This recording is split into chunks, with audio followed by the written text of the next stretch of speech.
Good day to you. My name is Kyle Davey, and welcome to this edition of the Typical Males podcast.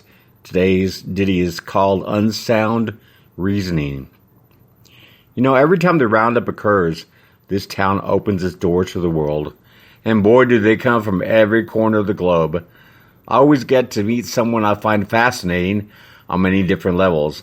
This past time, it was this stereotypical-looking Japanese older guy, complete with straw hat, large camera, draped by a cord over his neck, and him frantically flipping pages of an English translation book, searching for words to try out. Those who know me may remember I grew up in Japan for a spell, so this encounter was especially entertaining. This guy waved me down, approached me, bowed numerous times, and proceeded to try his hand at a few questions spoken in English. He was pretty rough, but I understood him in the end. He said he watches Americans every day, and he had one question he just had to ask if he ever found himself in the States. Quote, "There is a reason for everything, no? So please, I must ask, why do Southern Americans fry everything?" So far, I had been answering these questions with no effort, but this one threw me for a loop. First, I guess I normally consider myself West Texan, but true, I am also Southern born and bred. I found it interesting that he didn't ask about boots or horses or rattlesnakes. I suppose many of those old American television classics do feature family and friends sitting around the campfire or dinner table chowing down on some fried chicken. I was embarrassed to admit I didn't know. I promised I would find out the answer and text him a response, to which he bowed even more profusely. Yes, as he had said, there is a reason for everything. Someone had to start the whole trend.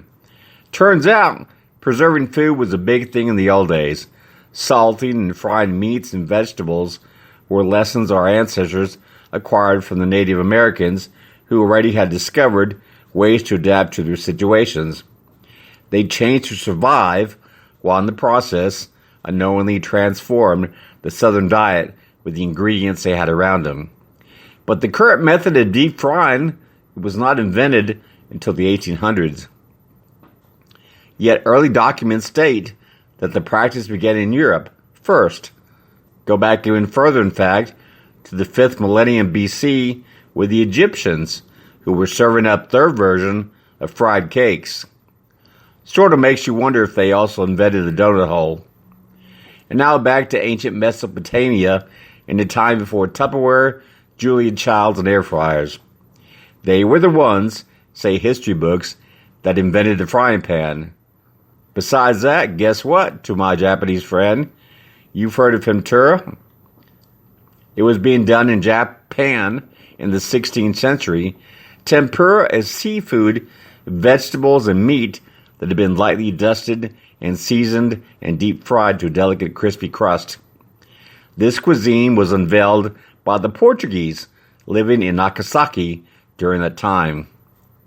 And what of that crunchy deep fried chicken that this Japanese visitor couldn't wait to try? Well, it was actually brought to America by the Scots, who had already been doing it that way in their homeland. They started early by populating the original 13 colonies. Then their numbers grew, particularly in the southern states. The more immigrants that came to this country, the more food trends emerged and developed with customs and ingredients that these new Americans brought with them. You know, us guys don't ask too many questions. We just dig into those deep fried pastries, ice cream, potatoes, pickles, hot dogs, mac and cheese, chili poppers, apples, and of course, that good old deep fried chicken. My Japanese friend hadn't even scratched the surface. My name is Kyle Davey, and that's this edition of today's Typical Males podcast. Remember, you can always purchase a complete book, Typical Males. It's available online at Barnes & Noble and other online major retailers. Until next time, ciao.